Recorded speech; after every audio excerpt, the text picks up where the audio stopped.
നീണ്ടുനിന്ന നിയമസഭയുടെ ബഡ്ജറ്റ് അവസാനിച്ച സാഹചര്യത്തിൽ കോൺഗ്രസ് വരുന്ന തിരഞ്ഞെടുപ്പുകൾക്കായുള്ള പ്രാരംഭ തയ്യാറെടുപ്പുകൾ ഈ ആഴ്ച തന്നെ ആരംഭിക്കും. ആദ്യപടിയായി വിവിധ ജില്ലകളിലുള്ള വാർഡ് കമ്മിറ്റികളുടെ രൂപീകരണം പൂർത്തിയാക്കാനാണ് ഇപ്പോഴത്തെ തീരുമാനം. ജില്ലാ കമ്മിറ്റികൾക്കുള്ള നിർദ്ദേശം KPCC ഇതിനോടകം തന്നെ നൽകിക്കഴിഞ്ഞു. ഈ കമ്മിറ്റികളുടെ രൂപീകരണം പൂർത്തിയാകുമ്പോൾ ഓരോ വാർഡ് കമ്മിറ്റികളിലുമുള്ള അംഗങ്ങൾ തങ്ങളുടെ പ്രദേശത്തുള്ള എല്ലാ വീടുകളിലും മാസത്തിൽ ഒരിക്കലെങ്കിലും സന്ദർശിക്കുവാൻ ആവശ്യപ്പെട്ടിട്ടുണ്ട്.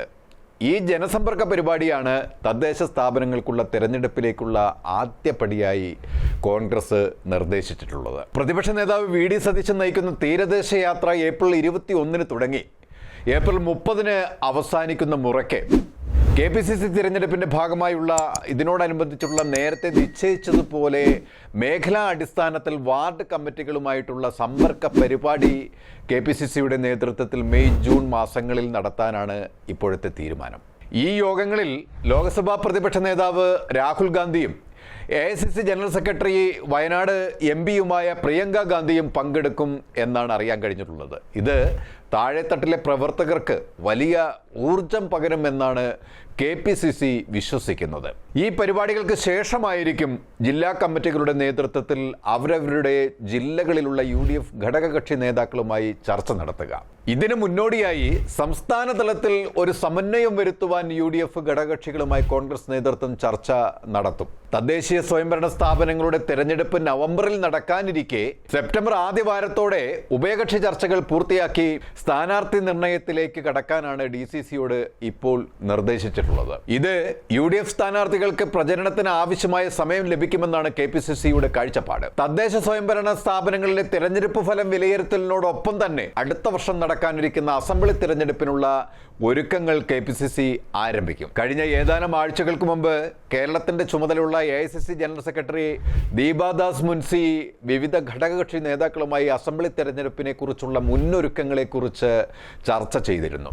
ഈ ചർച്ചകളിൽ നിന്ന് ഉയർന്നു വന്ന തീരുമാനങ്ങൾ അനുസരിച്ച് ക്രിസ്മസ് ന്യൂ ഇയറിന് ശേഷം KPCC വിവിധ ഘടകകക്ഷി നേതാക്കളുമായി ഉഭയകക്ഷി ചർച്ചകൾ ആരംഭിക്കും. ഇത് വളരെ പെട്ടെന്ന് തന്നെ പൂർത്തിയാക്കി സ്ഥാനാർത്ഥി നിർണയത്തിനായി KPCC കോൺഗ്രസ് പാർട്ടിക്കുള്ളിൽ ചർച്ച ആരംഭിക്കുകയും ഇലക്ഷൻ പ്രഖ്യാപിക്കുന്നവർക്ക് ഏറ്റവും അടുത്ത മുഹൂർത്തത്തിൽ തന്നെ സ്ഥാനാർത്ഥി പട്ടിക പുറത്തിറക്കാനുമാണ് ഇപ്പോൾ പദ്ധതിയിട്ടിരിക്കുന്നത്. കേരളത്തിൽ ഇപ്പോൾ ഭരിക്കുന്ന പിണറായി സർക്കാരിനെതിരെ ശക്തമായുള്ള ഭരണവിരുദ്ധ വികാരം ജനങ്ങൾക്കിടയിൽ അലയടിക്കുന്നു എന്നുള്ളതാണ് KPCC വിലയിരുത്തിയിട്ടുള്ളത്. അതുവഴി ഭരണം തിരിച്ചുപിടിക്കാൻ സാധിക്കുമെന്നുള്ളതാണ് KPCCയുടെ നിഗമനവും. അതുകൊണ്ട് തന്നെ സുഗമമായിട്ടുള്ള ഒരു പ്രക്രിയയാണ് KPCC ലക്ഷ്യം വെക്കുന്നത്.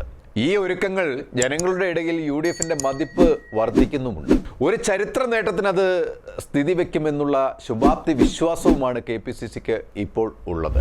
ഈ കഴിഞ്ഞ 9 വർഷക്കാലയളവിൽ ആദ്യത്തെ 5 വർഷം മഹാമാരിയുടെയും വെള്ളപ്പൊക്കത്തിൻ്റെയും ഇടയിൽ സർക്കാർ മുന്നോട്ട് പോയപ്പോൾ ഒറ്റക്കെട്ടായി നിൽക്കുകയായിരുന്നു പ്രതിപക്ഷവും ഭരണപക്ഷവും.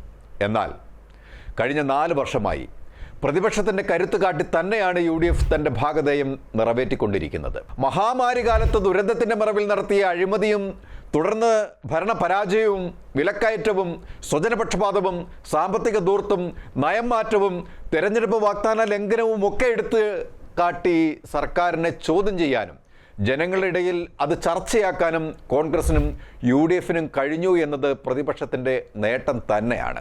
ഇതൊക്കെ അടുത്ത തെരഞ്ഞെടുപ്പുകളിൽ ആയുധമാക്കാനും കഴിയുമെന്നതാണ് കോൺഗ്രസിന്റെ സർക്കാർ പ്രതീക്ഷയ്ക്ക് ആക്കം കൂട്ടുന്നത്. LDFന്റെ ചരിത്ര പരാജയമായിരിക്കും അവരെ കാത്തിരിക്കുന്നത് എന്നതിൽ ഒരു സംശയവും വേണ്ട. അത്രയ്ക്കുണ്ട് അവരുടെ ഭരണ വിരുദ്ധത. കൂടുതൽ വാർത്തകൾക്കും വിശേഷങ്ങൾക്കും ഞങ്ങളുടെ channel like, share and subscribe ചെയ്യുക. കൂടാതെ സബ്സ്ക്രൈബ് ബട്ടണിലെ ബെൽ ഐക്കൺ എനേബിൾ ചെയ്യാനും മറക്കരുത്.